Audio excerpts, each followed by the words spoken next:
Torah Life Ministries come out of the world. Messiah people seek the truth.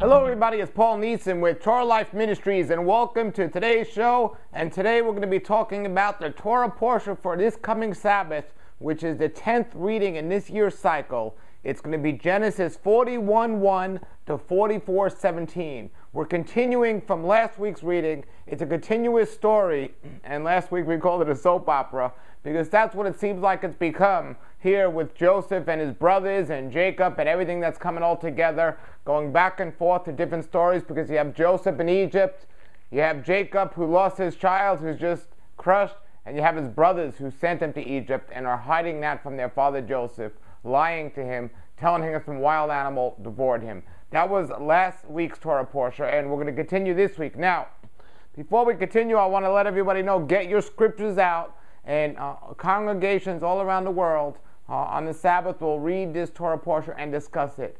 Why wait to the Sabbath? You know, I think the Torah portion, though it's not commanded in Scripture to read the Torah every week, a certain part, it's one of those good traditions that people have been doing for a very, very long time to help people get through the first 5 books, the foundation of all Scripture, in 1 year, while doing it at the same time. So most people, whether you're on the internet or whether you're at a congregation, whether it's messianic or just non-messianic Jewish congregation, they can discuss this and talk about it.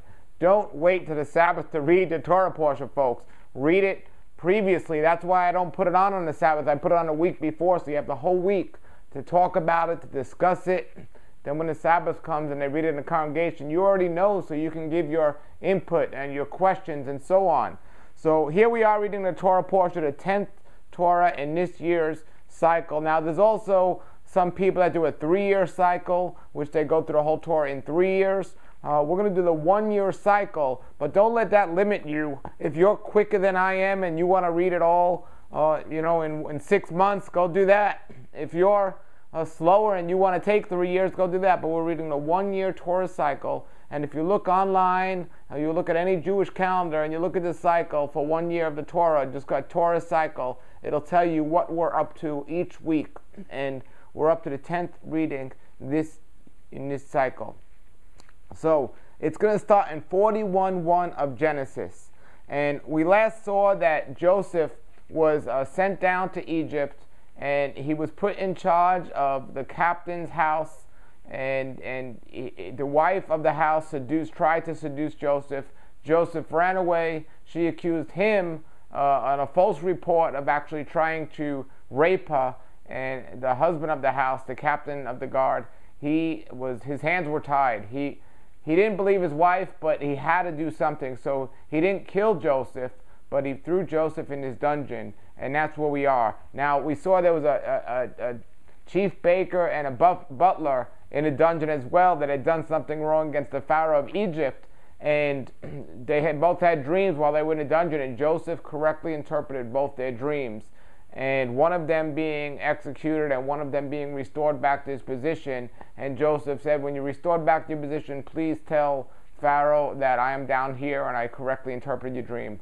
Well, it was 2 years since that actually happened, and we're going to continue and pick up the story here. In Genesis 41:1 it says, at the end of 2 years, so it was 2 years later, so Joseph was just sitting in this dungeon. Now he was in charge of the dungeon, but and what that means is the people that were in charge of the prison, they saw that Joseph had special favor upon him, and that he was really, truly a spiritual man, and they let him be in charge of all the other prisoners and everything that's down there. They let him minister to them, talk to them.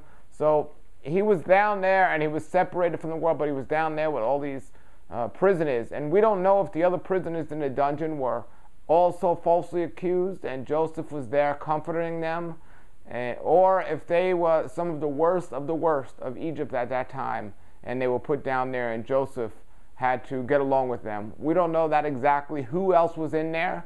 We do know that the chief baker and the butler of Pharaoh were in there, and we don't know if what they did, because it didn't say what exactly they did to get there.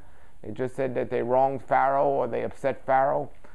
So I'm sure if Joseph did something that he was innocent for, there were other innocent people there, and there very well could have been other people there who were not innocent and who were some of the worst of the worst. Regardless, Joseph is there 2 years, and he doesn't lose faith even though he doesn't hear for 2 years. Now we don't know now. Now I've been saying butler, but it's also the cupbearer. The cupbearer. We don't know if the cupbearer, who actually was the person who got his life restored, and his position restored and his life saved, as correctly interpreted by Joseph. Joseph doesn't know if he told Pharaoh everything. All Joseph knows, when this man was leaving, he said, "Please tell him about me." And he didn't hear from 2 years. So the man could have told Pharaoh about him, and Pharaoh could have just said, "Great, that's wonderful. Now do your job," and that's the end of that. But maybe he didn't tell him, the butler, the cupbearer. Maybe he didn't tell him. But so Joseph doesn't know. All Joseph knows is he's down there, and he doesn't know what to think. Now, 41:1 of Genesis. At the end of 2 years, Pharaoh had a dream. He was standing beside the Nile River, which, by the way, is a very, very big river in Egypt. It's not some tiny, skinny river or creek. This is one of the biggest rivers around, even to this day. So this was a dream Pharaoh had. So he wasn't actually there. This was a dream that he had. You know, and our Creator does speak to us in dreams. And we ask why? Well, many times we're so busy during the daytime running around doing different things. The only time we're actually slowing down is when we're laying down and sleeping. And sometimes He'll reveal certain things to us in dreams. And just like it says, like the interpretation of tongues, what good is speaking in tongues if somebody doesn't have interpretation of it, which is a whole other topic we could discuss another time. But what about dreams? What good are dreams if there's not somebody there to correctly interpret it? Think about that one. All right, so here we go. Finally, Genesis 41:1. At the end of 2 years, Pharaoh, which by the way means king, and the king of Egypt, had a dream. And it doesn't mean king. There weren't Jewish pharaohs. It was the king of Egypt, or that's what it meant. Okay, at the end of 2 years, Pharaoh had a dream. He was standing beside the Nile River, and there came up out of the river 7 cows. So that's a pretty weird dream. Out of this big, big river, 7 cows come out of the river. They were slick and fat, and they began feeding in swamp grass. So there's these big, beautiful looking cows. They were nice and fat and slick looking, and they started feeding on the swamp grass. And then, after them, came up out of the river 7 more cows, miserable looking and lean, and they stood up by the other cows at the edge of the river. So first 7 nice looking cows come out, and then 7 miserable looking skinny cows come out. Then the miserable looking and lean cows ate the 7 slick fat cows. Now that seems like a nightmare, or something really weird's happening. Cows eating cows, and the unhealthy cows are eating the healthy looking cows. At this point, Pharaoh woke up. And that will wake a lot of people up to, you're having this dream, you're standing by this beautiful big river. All of a sudden, some cows come out of the river, so what's going to happen here now? Next thing, you got some other cows coming, eating those cows. That'll wake a lot of people up. So finally, he went back to sleep, and he dreamt a second time. Now, this is a continuation of his original dream. Even though it's taken in a completely different place, it's still a continuation of the dream. It's not, so he fell back asleep after, wow, these cows ate these other cows. So he sometimes you wake up the next day, you forget your dream. Well, this was still the same night. He went back to sleep, and he dreamed a second time. This time, 7 full ears of grain grew out of a single stalk, or ripe ears of grain grew out of a single stalk. Now, some people misinterpret this, or many Bibles misinterpret this as being corn. It was not corn. There was no corn in the Middle East during that time. It was a grain, something like barley or wheat or something like that.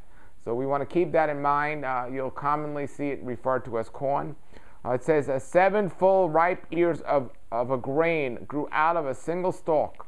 After them, 7 ears, thin and blasted by the east wind, sprang up, and the thin ears swallowed up the 7 full ripe ears. So you have a similar dream. You had the unhealthy looking cows eating the healthy looking cows, and now you have the unhealthy grain eating the healthy looking grain. It says, then Pharaoh woke up and realized that it had been a dream. All right, so here he was. He had this dream and possibly wrote it down to remember it. He wrote this dream down, or he remembers this dream. And in the morning he found himself so upset that he summoned all the musicians of Egypt and all its wise men. And the job of these wise men and magicians was, one of their jobs was to interpret the dreams. That actually was a job. So you talk about the importance of interpreting them, which is important, but people actually had a job there to do this. So that was one of their jobs. And, so Pharaoh told them the dreams, but no one there could interpret them for them. Now here we see the hand of our Creator actually working and doing things, because in fact the butler, the cupbearer, did not tell Pharaoh about Joseph in the dungeon until what we're coming up to here. Whether he forgot or whether he didn't think it was any significance, he didn't. But here our wonderful Creator stirred him up to actually finally say something.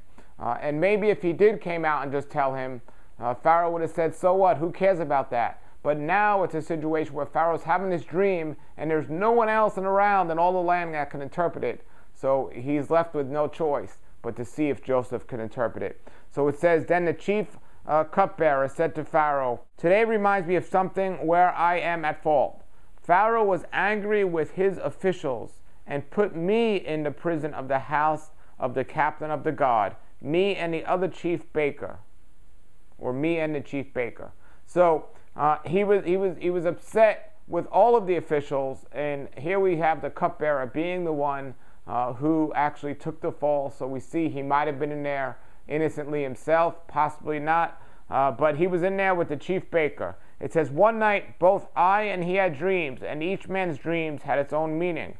There was with us a young man, who was Joseph, who was a young man at that time, a Hebrew, a servant of the captain of the guard, and we told him our dreams, and he interpreted them for us. He interpreted each man's dreams individually, and it came about as he interpreted to us. So it came true, what he interpreted, it came true. I was restored to my office, and he, the baker, was hanged. So now he's telling Pharaoh what he should have told Pharaoh 2 years ago, but I believe it was our wonderful Creator's timing that made all this happen. And he says, then Pharaoh summoned Joseph, who was in the dungeon, and they brought him quickly out of the dungeon. So here Joseph was in the dungeon thinking that he had faith that he'd be restored or he would get out, I believe, but it wasn't happening because of the chief cupbearer or the butler here. It wasn't happening because of him. It was happening for some other reason. But no, in fact, it was happening because of him, as Joseph was found out. So here he was in the dungeon, and all of a sudden they get him and they said, Pharaoh wants to see you. Pharaoh wants to see you right now. It's time to go. Now it says that Joseph, it says, he shaved himself, changed his clothes, and came in to Pharaoh. Now this is a very interesting thing. Here he is in a dungeon, certainly not taking baths and showers and all this. Certainly not shaven now, because when he went in there, we don't know if he had a beard or not, or how long his beard was or not, but now he's in there for at least 2 years, if not longer, and his beard's probably looking here like my beard or something, but even more, he's filthy. I'm sure he didn't smell too well. It's like a prisoner today in court or in jail, and all of a sudden they wake up one day, oh, you're coming back, we're restoring your trial, you're going in front of the judge. Well, that person's going to get cleaned up to go in front of the judge, to appear his best according to what the judge thinks is his best, and that's what he'll do. So here Joseph is doing the same thing. Now we don't know if Joseph was forced to shave and clean up, or if Joseph decided to do this, but we do know that Pharaoh had this dream and no one else could interpret this, and Pharaoh was upset and angry. And when Pharaoh's upset and angry, people are going to pay the price.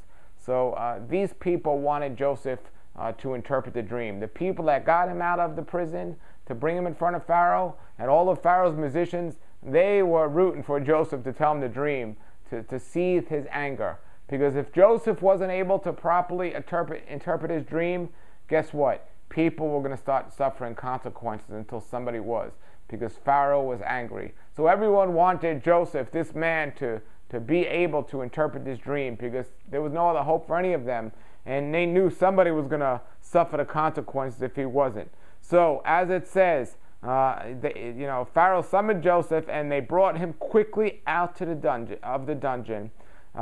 It says he shaved himself, so they didn't hold him down and shave him. They must have convinced him and said, you want to look your best. They must have tried to well, sorry you were here for so long, and Pharaoh wants to see you and so on. It's best that you shave and look like all the other Egyptians, or at least close to the way we look. That'll give you, enhance your chances of having a successful visit with Pharaoh and so on, if you go looking like this. So, when it says he shaved himself, I believe a good interpretation would be they convinced him to shave himself and change his clothes as he came to Pharaoh. Okay. Then we look in here, we go into chapter 15, 41:15, or verse 15, 41:15. And Pharaoh said to Joseph, I had a dream, and there is no one who can interpret it. But I've heard it said about you that when you hear a dream, you can interpret it. So that's what Pharaoh said. And it says, Joseph answered Pharaoh. Now, this answer right here is probably one of the most important, significant, amazing examples of how we are to be in our daily life. Not taking credit for things that are not of us, but above our wonderful Creator. And Joseph replied, and this reply is something that we need to remember, because it's very easy for us in our own human thinking and in the flesh to think and take credit for things that our Creator should be getting credit for. And Joseph replied here, it says, it isn't me. It says, Yahweh will give Pharaoh an answer that will set his mind at peace. So Joseph is saying, it's not me that interprets your dreams, it's our wonderful Creator that does it. So he's setting and proclaiming, he's setting and proclaiming that it's our wonderful Creator that is going to do it. So it's a wonderful way. Here he is. It's like when Paul went to Rome, to speak to Caesar, to proclaim the gospel. Well, that's exactly what Joseph was doing right here. He was proclaiming the gospel, the good news. He was giving Pharaoh the information. Well, you heard it was me, but it's not me. I'm just a messenger. And it's our wonderful Creator that's going to interpret the dream and put you at peace. So not only is he going to interpret the dream, we got to remember, he says, and set your mind at peace. Now, not only at peace because you interpret the dream, but interpret the dream in a way with a solution. Because when you interpret a dream without a solution, that's not going to put your mind at peace. So he was going to interpret the dream, but he was also going to give him a solution at the dream. So the solution and the interpretation came from our wonderful Creator, as Joseph said. So Pharaoh said to Joseph, so now we tell him the dream.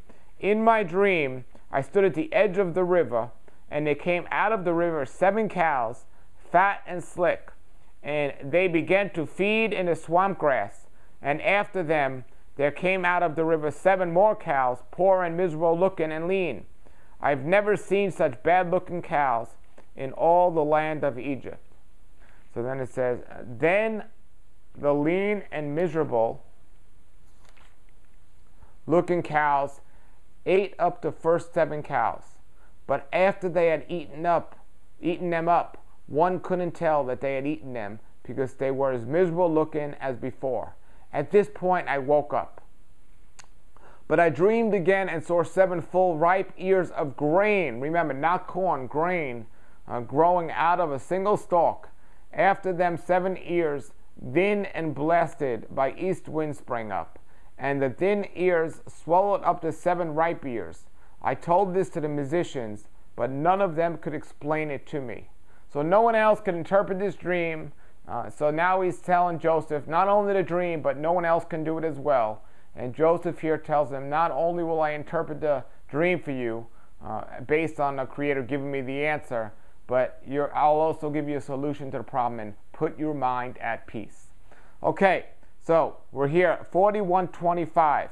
Joseph told Pharaoh, the dreams of Pharaoh are the same. So they're not two different dreams, they represent the same thing. Our Creator told Pharaoh what he's about to do. The 7 good cows are 7 years, so they represent 7 years.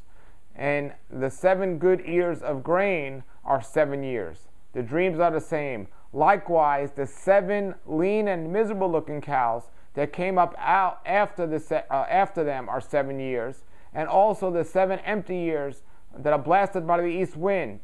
They will be 7 years of famine. This is what I told Pharaoh, that a wonderful Creator has shown Pharaoh what he is about to do. So again, Joseph is not saying this is what's happening based on my interpretation of your dream. He's saying this is what our Creator said. This is what's about to happen. This is the prophecy, and I am translating it for you. Here it is. There will be 7 years of abundance throughout the whole land of Egypt, but afterwards they will come 7 years of famine. And Egypt will forget all about the abundance. The famine will consume the land, and the abundance will not be known in the land because of the famine that will follow, because it will truly be terrible. Why was the dream doubled for Pharaoh? Because the matter has been fixed by a wonderful Creator, and he will shortly cause it to happen.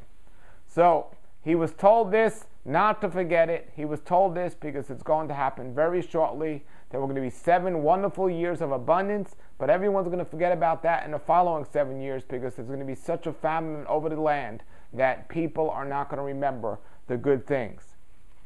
So now this isn't going to put Pharaoh's mind at peace. This is going to make him more angry and worried and fearful that if this does come true, he only has pretty much 7 years left before the end of the end for him. Well, now his mind's put at peace.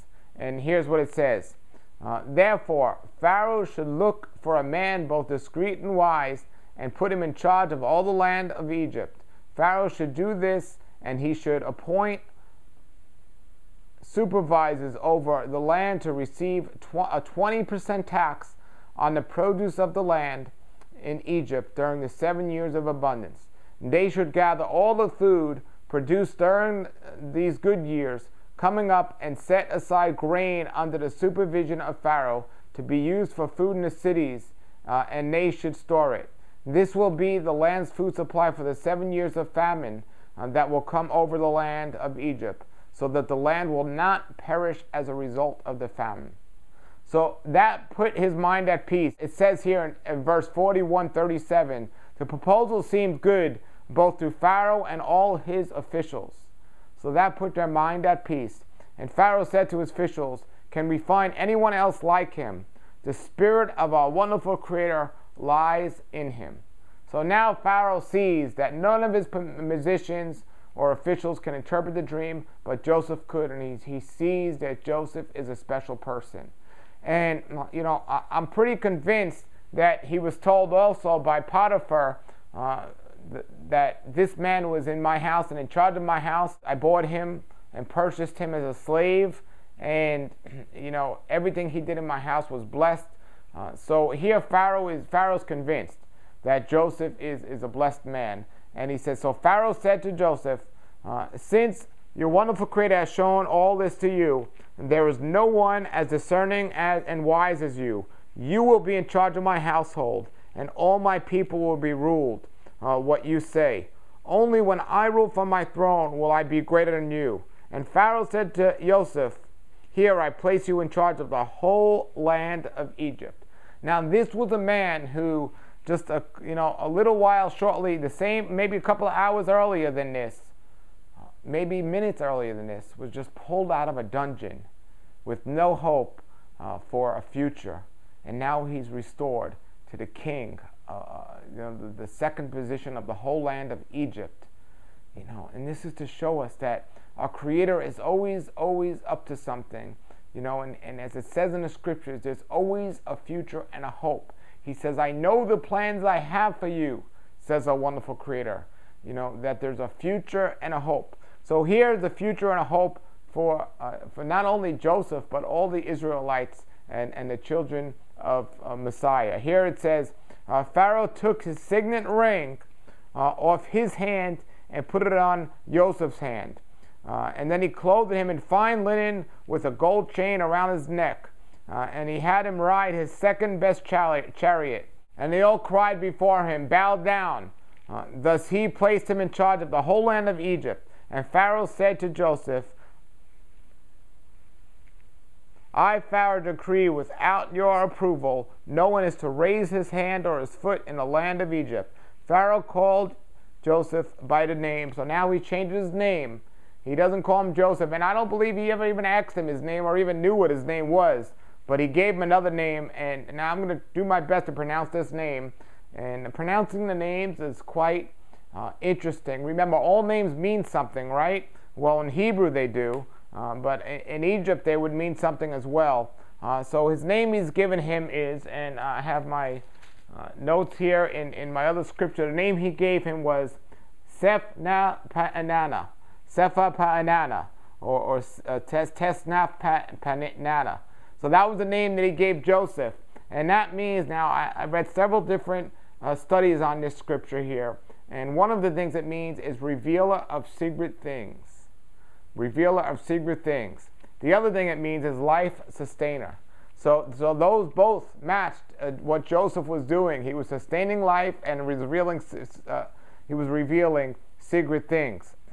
Now here is what's very, very even more interesting, folks. It says, so he named him Tethnath-Paneah, and he gave him as his wife Anznet. So Anznet was a girl. He gave him as wife, an Egyptian girl. It says, the daughter of Potiphar, the priest of On. It says, so Joseph went out through the land of Egypt, all the land of Egypt. So now here, he gave him, this is verse 41-45, so he named him and then he gave him a wife. So now we see again, Joseph wasn't castorized, he wasn't made a eunuch. In fact, he gave him a wife. He gave him the daughter of Potiphar. Now, some studies, and I'm digging deep into studies, and we're always learning more, but some studies will show that this daughter of Potiphar, the priest of On, and I'm not saying it's true, but it can be, and if it is, it's very, very significant, and it's amazing. But I'm led to believe it is true, but again, it's a study that could be true, but isn't definite. So I'm not saying definitely, but I'm saying I think it is. And reason being, it's going to be amazing when we realize this. It says the daughter of Potiphar or Potiphar. Now that, some people say, was the same daughter or the same Potiphar as the one who was the captain of the guard. So in essence, you have the wife of Potiphar trying to seduce Joseph. But that didn't happen. Joseph resisted the temptation of the wife. And in return, what Joseph is getting back here is the daughter of Potiphar and his wife. Wow. That's amazing. Now, if that is true, that would lead us to believe that Potiphar, in fact, wasn't a eunuch, as we discussed he might have been in a previous translation, or he could have been made one later on. But regardless, now we're looking at this. So maybe Joseph knew this girl prior to going into the dungeon, because if Joseph was a young man in that house, in charge of everything, well, maybe he knew her. Maybe he was actually friends with this woman for a while, and now he's becoming his wife. So possibly, if it was the house of Potiphar, Joseph could have very well known this girl, and he could have known her well. So he couldn't, and I don't say known in a biblical standpoint. I say they could have been friends. They could have been very familiar with each other, or maybe they had no idea who they were, and Potiphar wasn't the same Potiphar. Regardless, not only did he make Joseph in charge of everyone, but he gave Joseph a wife. Now that is powerful, because remember we read last Torah portion that one of the customs of the Pharaoh of Egypt was that there wouldn't be children amongst his officers, because one of them could raise and overtake the throne in the future. But he was so confident what Joseph was doing, he gave him a wife, not being worried about what was going to happen later on with Joseph's children taking over, if even a possibility of that. And it's just an amazing, amazing thing there. So now we go on we see here what it says, Genesis 41:46. It says, Joseph was 30 years old when he stood before Pharaoh, king of Egypt, and then he left Pharaoh's presence and traveled throughout all the land of Egypt. During the 7 years of abundance, the earth brought forth heaps of produce. So we see here that Joseph's dream was coming true here, or his interpretation of the dream was coming true. He collected all the food of these 7 years in the land of Egypt and stored in the cities. The food grown in the fields outside each city, he stored them up in that city. So Joseph stored grain in quantities like the sand and the seashore, so much that he stopped counting because it was way beyond measure.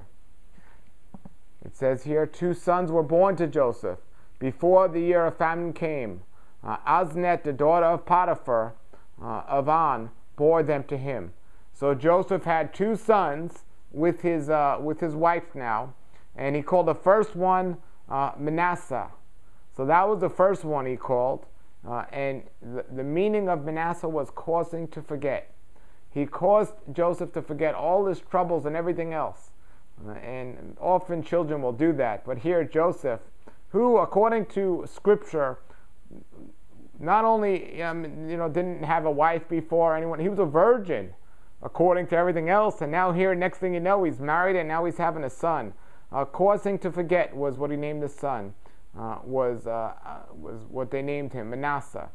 And then it says, because a wonderful Creator caused me to forget all the troubles I suffered from in the hands of my family.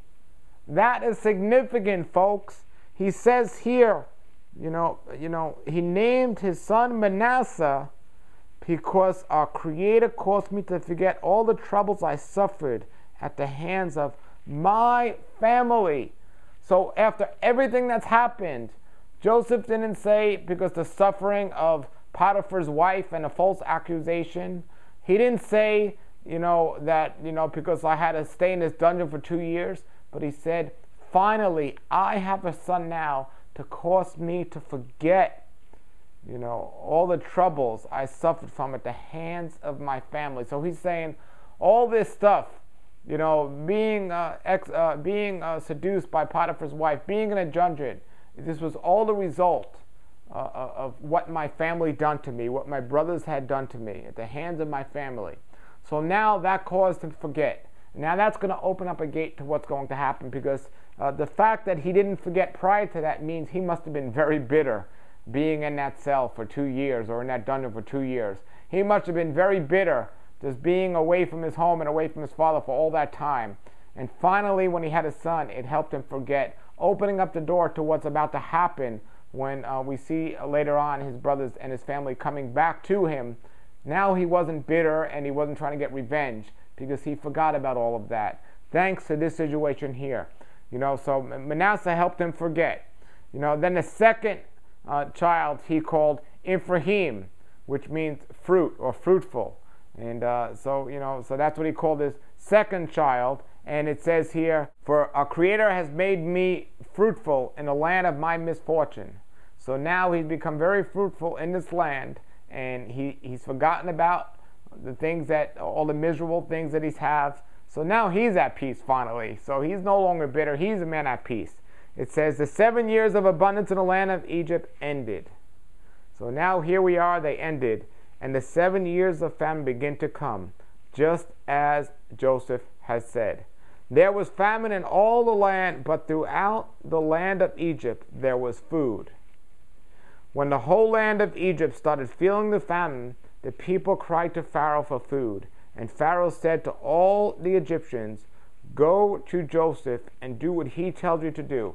Now, I gotta say this, folks. Joseph is looking mighty good now in Pharaoh's eyes, because he sees that the dream was correctly interpreted. And if it wasn't, boy, this would be the end for them. But it was. So now Pharaoh's the man and Joseph is the man. So he says, go to Joseph and do what he tells you to do.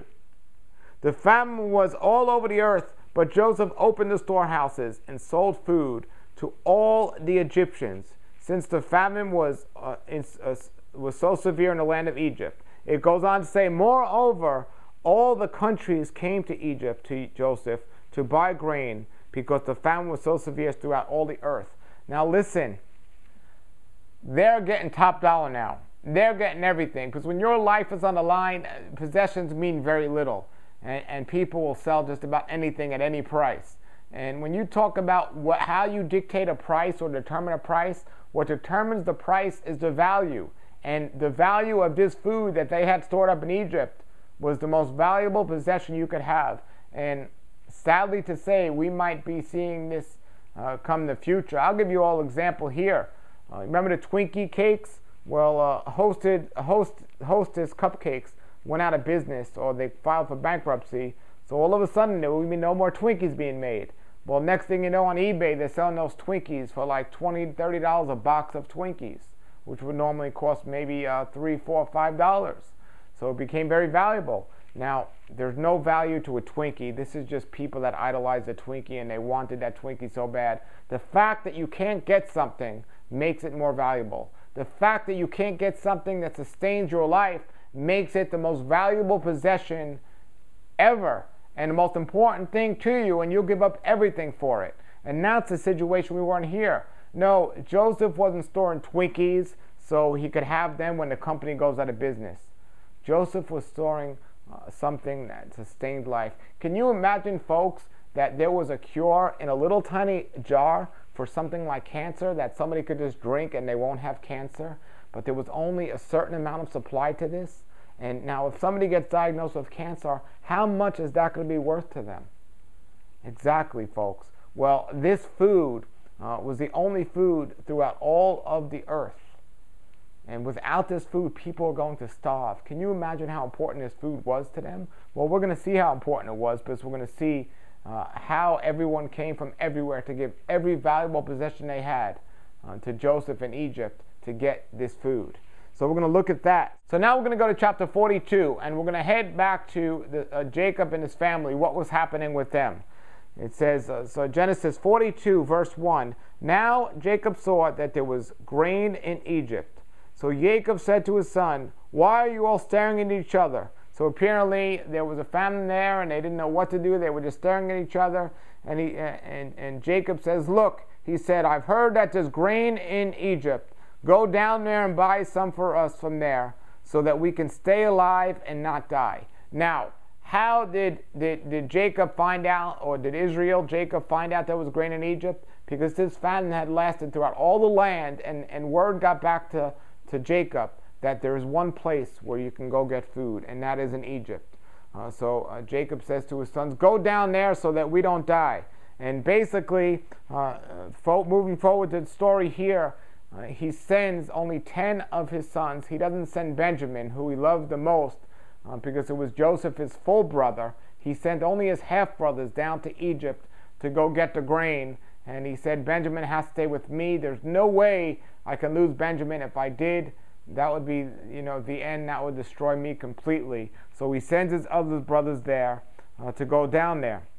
So they go down there, and Joseph sees them, and they see Joseph, but they have no idea who he is. They think their brother is dead. It actually says in one of the verses, when he asks them, it says, it says, who are you? It says, Joseph saw his brothers and recognized them, but they acted towards him as they were a stranger, and he spoke harshly with them and asked them, where are you from? And they answered, from the land of Canaan to buy food.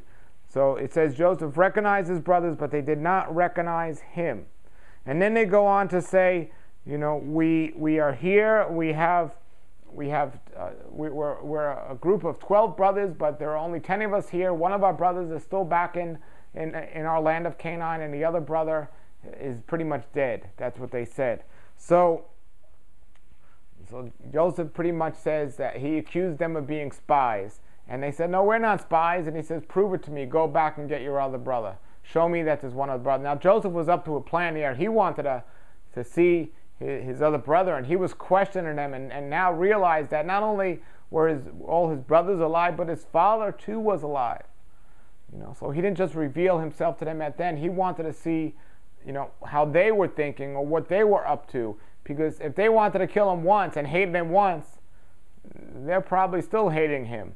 So if he's going to reveal himself to them now, he wants to make sure that they just don't want food, so they're going to make things up. He wants to know their true heart.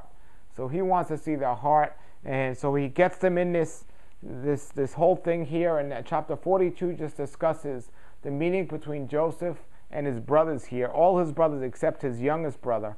But Joseph says, bring him to me. And he says, all of you stay here. He put them all in prison for 3 days. And then he said, okay, I'm going to let you all go except one of you. One of you is going to remain here until you all come back with your younger brother. So he sets them all free, and he restores. Not only does he give them food to go back, 9 of the brothers, but he also puts their money back in their sacks. So when they see their money in their sacks, they are worried. They are fearful. They're like, he's going to think we stole it. He's going to come after us. What can we do? So they go back to the land, and they tell Jacob all about this. And now Jacob he's very complex and troubled by this. It actually says here at the end of the 42nd chapter that, no, my younger son will not go down with you. His brother's also dead, and he here is alone. If anything happens to him, it will bring my gray hair down to the pits, or it'll cost my death.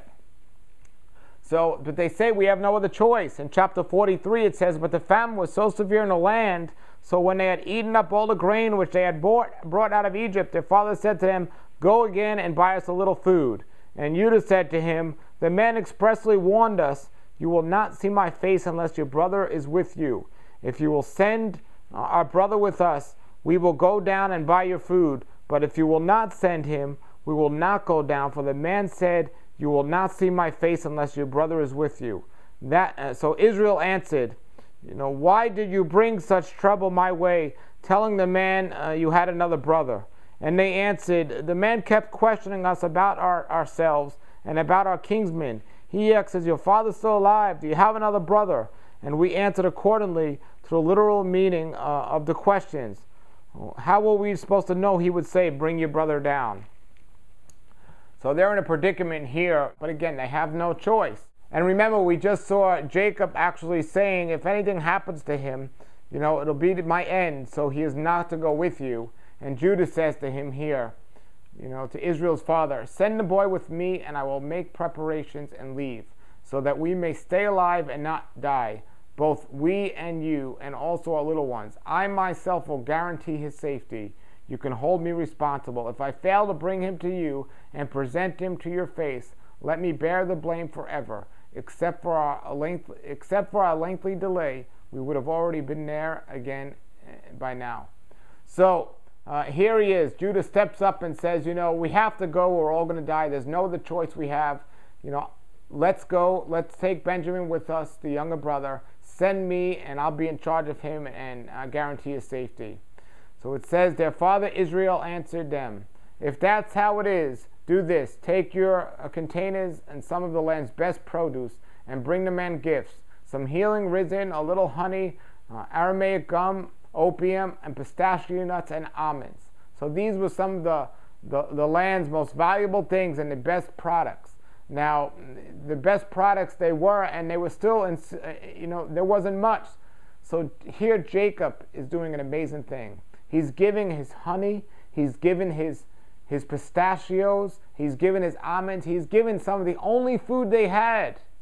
He said, bring them down to show how much we appreciate what he did. And he take twice the amount of money with you and return the money that came back with you. It could have been an oversight.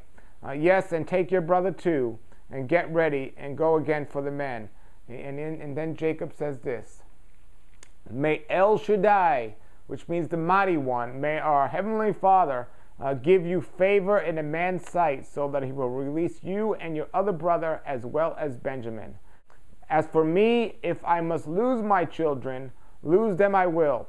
The men took the gift, and they took twice the money with them, and Benjamin, and then prepared, went down to Egypt, and stood before Joseph. So now this was it. This was all or none. Joseph was there with his brothers looking at him, and they still didn't know who he was, but he knew who they were. And Jacob just gave everything, his almonds, his pistachios, his honey, his money, his riches, he just gave them. Now, he had a lot more. I mean, Jacob had a lot. He was a wealthy man, but he didn't have a lot of food. There was severity in the land. And he said, go ahead, just go now. So he sends his children. He sends his sons, not his daughters. He sends his sons. And it says here in chapter 43, verse 16, when Joseph saw Benjamin with them, he said to his household manager, take the men inside the house, kill the animals and prepare the meat. These men will dine with me at noon. The man did as Joseph ordered and brought the man into Joseph's house.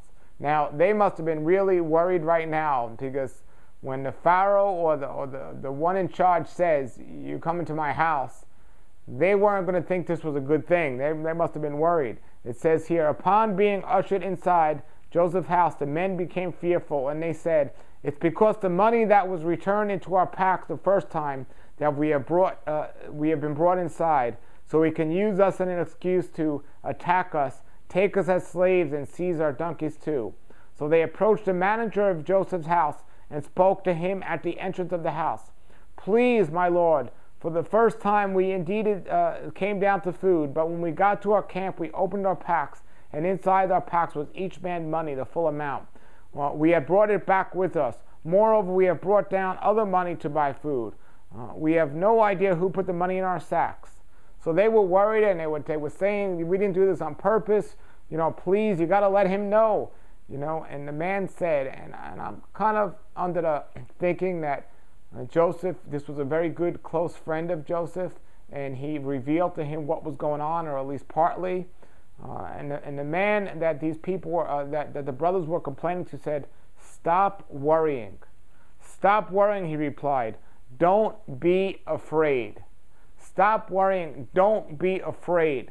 Now, when you hear something like don't be afraid, they knew, the man of the house knew, and Joseph knew that there's a mighty creator, and Joseph was a spiritual man, and this man was telling him, don't be afraid. Why? And then he tells him why. Your God, the God of your father, put the treasure in your packs. As for the money, I was the one who received it. Then he brought Simon out to them. So Simon was the one back in the jail waiting for them to come back, and he brought them out there, but he said, don't worry. Now, I believe, again, that this man was friends with Joseph and knew that the God, and he says, your God. So he's telling them, the God of Israel, the God that appeared to Abraham, Isaac, and Jacob, the God here that Joseph knew and interpreted his dreams, he says, don't worry. Why? Because your God, the God of your father, he's the one that put the treasures there. So this man had some insight to put him at peace. And it says, then when Simon came out, the man brought him into Joseph's house and gave them water and washed their feet. So here again we see washing of the feet. Now this must have calmed them down a little, because the washing of the feet, again, was the custom that was done for the guest, for the honored guest, as we saw way back in when we saw some of the other chapters in Genesis, washing of the feet. And he provided provided food for their donkeys. And then they got their gifts ready for Joseph's arrival at noon, for they heard that they were going to eat a meal there. And when Joseph arrived at the home, they went in the house and presented him with the gift that they had brought with them, and then prostrated themselves before him on the ground. He asked them how they were, and then he inquired, is your father well? Is the old man whom you spoke of, is he still alive? So they wanted to know that he was still alive. And why did he ask this? Because Benjamin meant everything to him. And when Benjamin was taken away, they said, is your father well? How's your father doing since we took, his youngest son Benjamin away?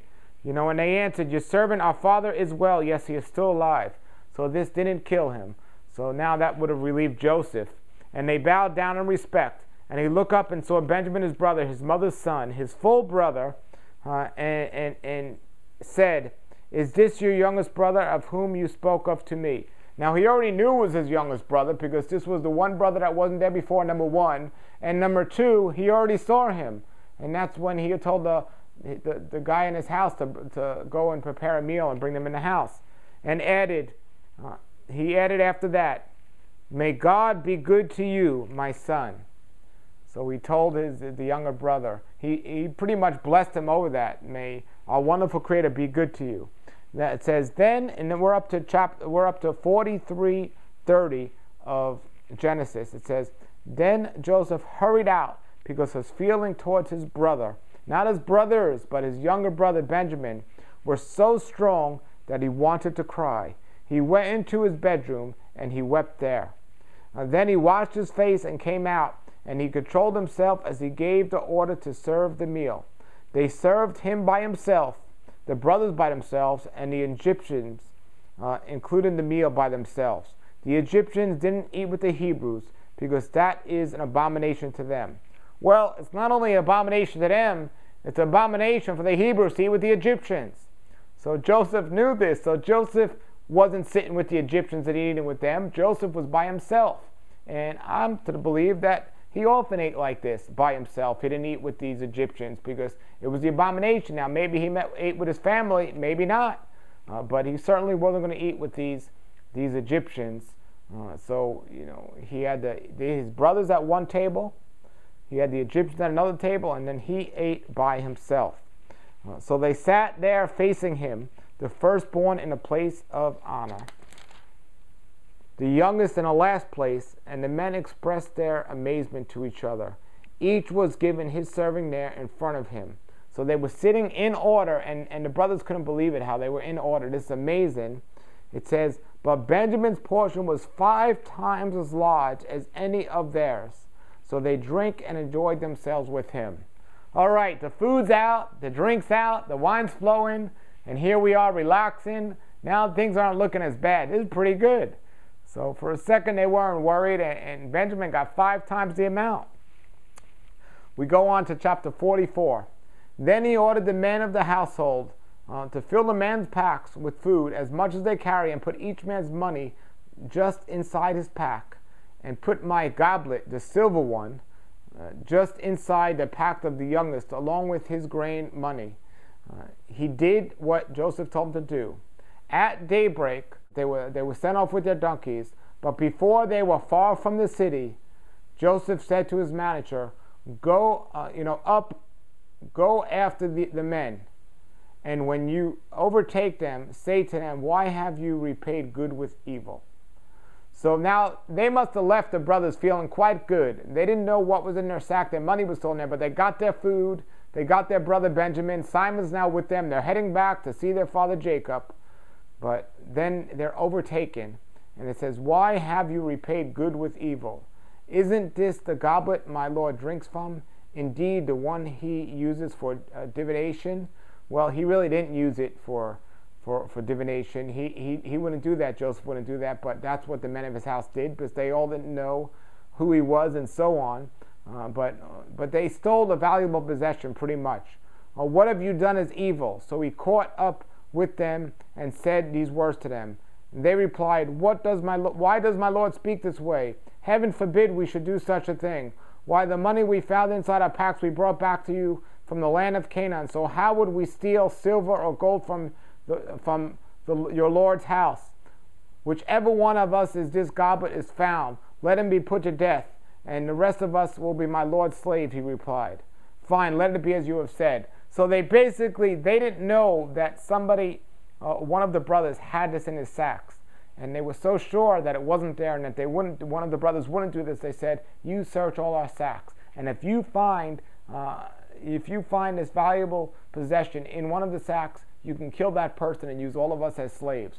Well, they were wheeling and dealing. They had no right to wheel and deal because they weren't the ones in charge here in this situation, but they tried to make an agreement or a pact. Now this reminds me, remember what goes around comes around, folks, right?